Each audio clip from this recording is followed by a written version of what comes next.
नमस्कार दोस्तों, आप सभी का कमांडो मस्ती यूट्यूब चैनल पर दिल खोल के स्वागत करता हूं। दोस्तों ये वीडियो यूपी पुलिस का नहीं बल्कि एमपी पुलिस भर्ती 2023 का है। दोस्तों आप लोग जितने भी हमारे चैनल से एमपी से जुड़े हैं, ठीक है दोस्तों, एमपी से जुड़े हैं उन लोगों के लिए बहुत बड़ी खबर दोस्तों आई है, क्योंकि दोस्तों आपके लिए एमपी पुलिस भर्ती की जो वैकेंसी उसका नोटिफिकेशन क्या हो चुका है, आउट हो चुका है, यानी कि एमपी पुलिस कांस्टेबल।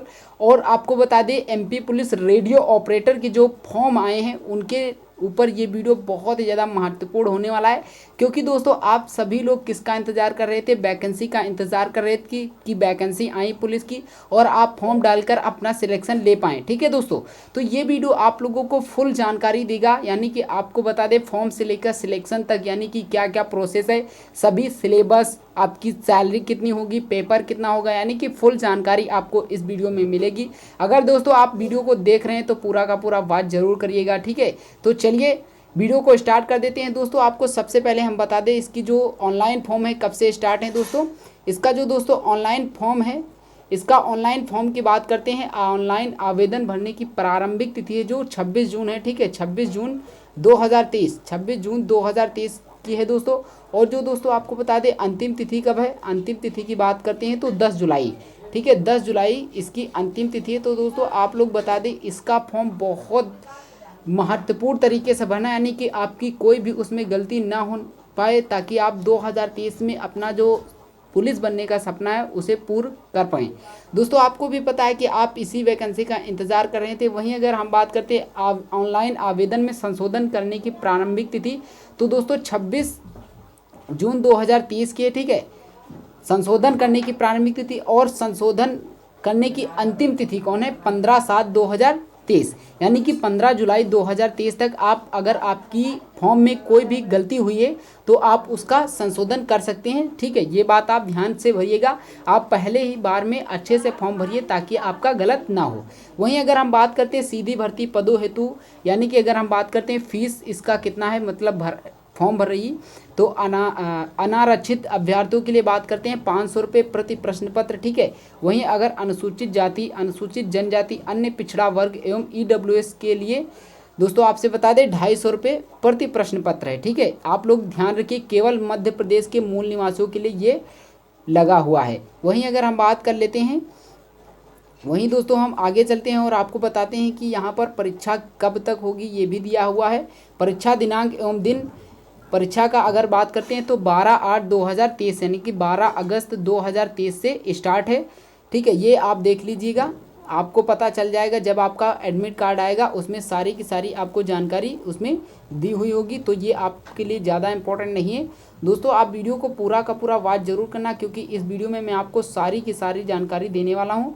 ठीक है, जो कि सबसे ज़्यादा महत्वपूर्ण है। अब बात कर लेते हैं कि वैकेंसी आपकी कितनी टोटल वैकेंसी है। तो टोटल ऑफ वैकेंसी की अगर हम बात करते हैं तो 790 दोस्तों वैकेंसी है। ठीक है, आरक्षक यानी कि सामान्य ड्यूटी, जनरल ड्यूटी जिसे जीडी बोला जाता है। ठीक है, कांस्टेबल जीडी, अगर यूआर कैटेगरी की बात करते हैं तो 1040 वैकेंसी। ठीक है, 1040 वैकेंसी है ओपन, ओपन की बात हो रही। वहीं ओबीसी कैटेगरी की बात करते हैं तो 1040 हैं, एससी की बात करते हैं 616 है, एसटी की बात करते हैं 771 है, ईडब्ल्यूएस की 384 और टोटल ऑफ वैकेंसी की बात करते हैं 3851 है। वहीं एक सर्विसमैन की जो 10% उन्हें आरक्षण मिला है, तो इनकी यूआर वालों की 152 है और ओबीसी की 151 है। वहीं अगर बात करते हैं, वहीं अगर एससी कैटेगरी की तो 113 है, एसटी के 142 है और ईडब्ल्यूएस की 71 है, टोटल 709 है। वहीं एचजी की जो आरक्षण इन्हें 15% मिला है, इनकी कितनी है तो 287 UR category, 287 OBC, SC 170, ST 212 और ईडब्ल्यूएस 107, टोटल ऑफ वैकेंसी 1063। वहीं अगर फीमेल की बात करते हैं जो 30% इनकी आरक्षण है, ठीक है, आरक्षित हैं, जो 30% इनकी आरक्षित हैं, वो कितनी वैकेंसी हैं। तो अगर हम बात करते हैं यूआर कैंडिडेट की तो 396 हैं, ओबीसी 396 हैं, एससी की बात करते हैं 235 हैं, एसटी की बात करते हैं 293 हैं, ईडब्ल्यूएस की 147 हैं। अगर टोटल वैकेंसी की बात करते हैं 1467 वैकेंसी हैं। तो यहाँ पर टोटल आप समझ लीजिए यूआर कैटेगरी की टोटल सभी मिलाकर कितनी है 1915, अगर ओबीसी की सॉरी 1915, 1914 ओबीसी कैटेगरी की। अगर एससी की बात करते हैं 1134, एसटी की बात करते हैं 1418, ईडब्ल्यूएस की 709। अगर टोटल कितनी है 7090 वैकेंसी टोटल और वैकेंसी हैं। ये बात आप समझ लीजिए। यहाँ पर देखिए दो प्रकार के दोस्तों हैं, ठीक है, दो प्रकार की ड्यूटी, दो प्रकार की हैं। अब देखिए यहाँ पर आप देख लीजिएगा, विशेष सशस्त्र बल, ठीक है, आरक्षक ड्यूटी केवल पुरुष उम्मीदवारों की कितनी वैकेंसी है, पुरुष उम्मीदवारों की वैकेंसी है 2646 हैं। वहीं अगर हम आरक्षक ड्यूटी, आरक्षक सामान्य ड्यूटी, जनरल ड्यूटी, विशेष सशस्त्र, ठीक है, बल को छोड़कर अगर बात करते हैं तो कितनी है 4444 वैकेंसी, ये आप देख लीजिए।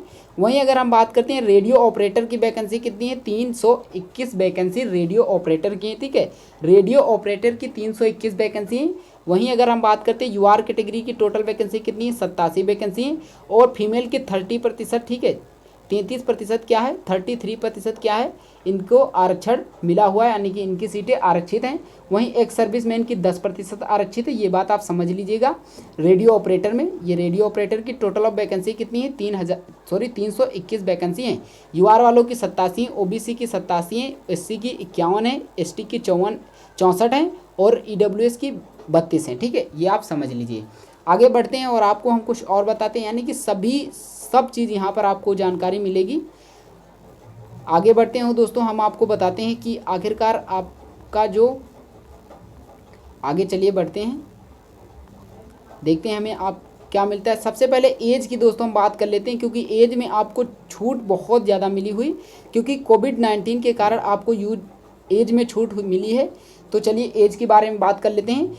मध्य प्रदेश के अनारक्षित, ठीक है, जो पुरुष हैं मध्य प्रदेश के अनारक्षित की बात करते हैं 33+3 कोविड के कारण, जो 33 साल तक, यानी कि आप 36 साल तक क्या फॉर्म इसका अप्लाई कर सकते हैं। पुरुष मध्य प्रदेश के आर्थिक रूप से कमज़ोर श्रेणी की बात करते हैं। तो दोस्तों हम आपको बता देते हैं, यहाँ पर देखिए अगर बात कर लेते हैं कि कोविड के लिए कितने वर्ष की छूट मिली है, तो 3 वर्ष की कोविड के लिए छूट मिली है, यानी कि सभी को 3 वर्ष के लिए एज में छूट मिली हुई। यानी कि अगर आपका पहले 33 साल में हो रहा था तो अब 3 प्लस ऐड करिए, यानी कि 36 साल में, 36 साल के अगर आप हैं तब भी आप फॉर्म अप्लाई कर सकते हैं, ये बात आप समझ लीजिए, ठीक है। अब आगे बढ़ते हैं और दोस्तों आपको बताते हैं, जैसे कि कुछ कैटेगरी को छूट मिलती है तो ये देख लेते हैं। कुछ कैटेगरी को जैसे अनारक्षित एवं आरक्षित श्रेणी के साथ अंतर जातीय विवाह की बात कर लेते हैं, तो देखिए 38+5+3, यानी कि आपको बता दें 46 साल की उम्र तक आप क्या कर सकते हैं, अगर आप महिला हैं तो आप फॉर्म अप्लाई कर सकती हैं। वहीं पुरुष की बात करते हैं तो 41 साल तक भर सकती हैं। अनारक्षित श्रेणी विक्रम पुरस्कार विजेता, और ये अनारक्षित श्रेणी विक्रम पुरस्कार विजेता की बात चल रही। वहीं महिला की बात करते हैं समस्त श्रेणी विक्रम पुरस्कार विजेता की बात करते हैं 46 साल, और अनारक्षित श्रेणी विक्रम पुरस्कार विजेता की बात करते हैं 46 साल, ठीक है। दोस्तों आपको पता है, मैं आपको एक सीधा बता देता हूं कि 3 साल आपको क्या मिली है, कोविड-19 के कारण छूट मिली है आपकी एज में। ये बात आप अच्छे से अपने दिमाग में बैठा लीजिए। अगर आपने वैकेंसी में फॉर्म डाला था तो अगर उसमें जो एज यानी कि आपकी ख़त्म हो गई थी तो 3 वर्ष आप उसमें ऐड कर दीजिए। अगर आप आ रहे हैं उस एज में तो आप फॉर्म अप्लाई कर सकते हैं, क्योंकि कोविड-19 के कारण 3 वर्ष की आपको क्या मिली हुई, छूट मिली हुई है। आगे बढ़ते हैं दोस्तों, आपको हम बताते हैं कि इसका पेपर कैसे होगा। दोस्तों इसका पेपर दो तरह से होगा। जैसे कि हम बात कर लेते हैं, पेपर की बात करते हैं, परीक्षा योजना की बात कर लेते हैं, ठीक है।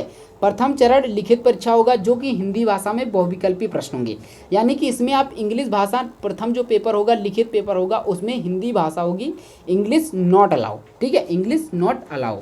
वहीं अगर बात कर लेते हैं प्रथम चरण तकनीकी परीक्षा, केवल तकनीकी पदों हेतु 100 अंक, जो कि 100 बहुविकल्पी प्रश्न होंगे। और इसमें दोस्तों आपको बता दें माइनस मार्किंग जो आपकी होगी वो बिल्कुल भी नहीं होगी, यानी कि माइनस मार्किंग आपकी नहीं होगी। वहीं अगर बात करते हैं शारीरिक दक्षता परीक्षण की बात कर लेते हैं, तो प्रथम चरण परीक्षा, ठीक है, प्रथम चरण लिखित परीक्षा हिंदी भाषा में बहुविकल्पी प्रश्न, यानी कि MCQ, और 2 घंटे का समय, प्रश्न टोटल 100 प्रश्न होंगे, ठीक है, 2 घंटे का समय होगा, टोटल ऑफ प्रश्न, अधिकतम अंक कितने होंगे, 100 अंक होंगे। सही उत्तर के लिए 1 अंक दिया जाएगा। जिन प्रश्नों के उत्तर के प्रयास नहीं किए गए हैं, उत्तर गलत है, उनके लिए कोई अंक नहीं काटा जाएगा, ये आपको पता है। ये आपको बताया गया है इसमें नोटिफिकेशन में।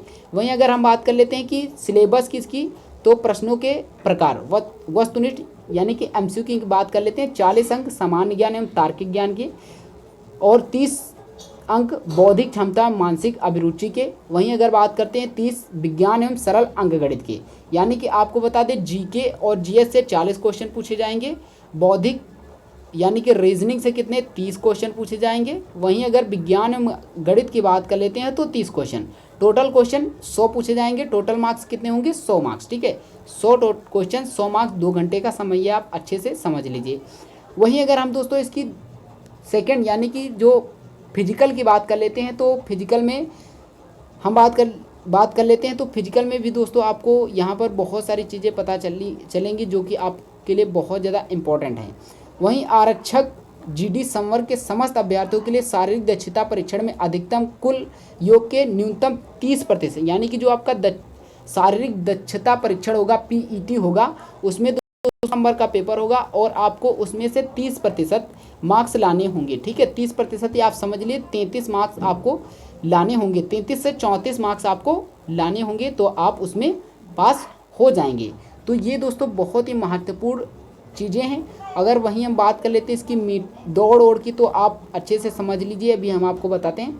अगर हम शारीरिक मापदंड परीक्षा की बात कर लेते हैं तो देखिए अनारक्षित क और अन्य पिछड़ा वर्ग, अगर ऊंचाई की बात करते हैं तो 168 सेंटीमीटर, ठीक है। और सीना केवल पुरुषों के लिए बिना फुलाए 79 सेंटीमीटर होना चाहिए, बिना फुलाए 79 सेंटीमीटर और फुलाकर 84 सेंटीमीटर होना चाहिए, यानी कि 5 सेंटीमीटर आपका सीना फूलना चाहिए। ये किसके लिए, अनारक्षित अन्य और अन्य पिछड़ा वर्ग, यानी कि गोरखा गढ़वाली कुमाऊं के मामले में अगर बात करते हैं तो 157 सेंटीमीटर और आपका सीना उतना ही लिया जाएगा, यानी कि 79 सेंटीमीटर लिया जाएगा, 84 सेंटीमीटर आपको फुलाना होगा। अगर बात करें मराठा अनुसूचित जाति अनुसूचित जनजाति तो 165 सेंटीमीटर आपकी, ठीक है। और वहीं बात करते हैं 79 सेंटीमीटर का सीना होना चाहिए, 5 सेंटीमीटर आपका फुलाना चाहिए, यानी कि टोटल 84 सेंटीमीटर आपका सीना होना चाहिए। वहीं दोस्तों अगर हम बात करते हैं अन्य विशेष सशस्त्र बल छोड़कर संवर्ग के अभ्यर्थियों के लिए, तो यहाँ पर पूरी की पूरी डिटेल दी गई है। आरक्षित विशेष सशस्त्र बल को छोड़कर अन्य सभी संवर्ग की बात करते हैं 168 सेंटीमीटर, 51 सेंटीमीटर सीना लिया जाएगा बिना फुलाए और 86 सेंटीमीटर लिया जाएगा फुलाए सहित, यानी कि 5 सेंटीमीटर आपको फुलाना होगा। वहीं ये सिर्फ पुरुषों के लिए। वहीं अनारक्षित, ठीक है, अनुसूचित जाति अन्य पिछड़ा वर्ग महिलाओं के लिए बात करते हैं 155 सेंटीमीटर की लिया जाएगा, सीना नॉट अलाउ। वहीं आरक्षक विशेष सशस्त्र बल छोड़कर अन्य सभी संवर्ग अनुसूचित जनजाति पुरुषों के लिए कितना लिया जाएगा, पुरुषों के लिए लिया जाए 160 सेंटीमीटर, 76 सेंटीमीटर सीना लिया जाएगा और बिना फुलाए और 81 सेंटीमीटर तक फुलाना है, ठीक है। ये दोस्तों बहुत महत्वपूर्ण जानकारी है जो आपको क्या करेगी, आपको बहुत ज़्यादा महत्वपूर्ण यहाँ पर पहुँचाएगी, ताकि आप यहाँ पर फॉर्म में आपको कोई आपकी गलती ना हो सके और अच्छे से आप क्या कर लीजिए फॉर्म भरिए। क्योंकि दोस्तों अब की बार आपको 2023 में सिलेक्शन दोस्तों पाना है, क्योंकि अगर अब की बार वैकेंसी का आपने सिलेक्शन नहीं पाए तो हो सकता है बहुत ज़्यादा समय लग जाए। तो आप समझ लीजिए। अगर हम बात कर लेते हैं इसकी, पुरुषों के लिए गोला फेंक के लिए वजन कितना होना चाहिए 7.26 किलोग्राम, महिलाओं के लिए गोला फेंक के लिए गोले का वजन 4 किलोग्राम होगा और जो पुरुषों का होगा वो 7.26 किलोग्राम होगा। ये बात आप समझ लीजिए, ठीक है, अच्छे से समझ लीजिए। अगर हम दौड़ की बात करते हैं, सब चीज़ की बात कर लेते हैं, तो यहाँ पर सब कुछ दिया हुआ है, तो आप समझ लीजिए, ठीक है, समझ लीजिए। बहुत लंबा वीडियो हो जाएगा तो आप इसे अच्छे से नहीं देख पाएंगे। तो दोस्तों हम आपको इस PDF का लिंक डिस्क्रिप्शन बॉक्स में दे देंगे, तो आपको यहाँ पर पूरा का पूरा ये देख लेना है। जहाँ तक हमने आपको बहुत सारी इसमें जानकारी दे दी है, ठीक है, तो आप इसे देख लीजिएगा। दोस्तों ये वीडियो आपको कैसा लगा, अगर दोस्तों इम्पोर्टेंट लगा हो तो वीडियो को लाइक ज़रूर करिएगा। अगर आप हमारे चैनल से जुड़ना चाहते हैं तो कृपया ज़रूर जुड़ लीजिएगा और चैनल को भी सब्सक्राइब जरूर कर लीजिए। वीडियो को दोस्तों अपने प्यारे प्यारे साथियों के पास ज़रूर शेयर करिए, ताकि वो भी पुलिस बनकर आपका और आपके जो गांव का, आपके मोहल्ले का, आपके स्टेट का नाम रोशन कर सकें। तो चलिए दोस्तों मिलते हैं एक नेक्स्ट वीडियो में, तब तक के लिए जय हिंद, वंदे मातरम।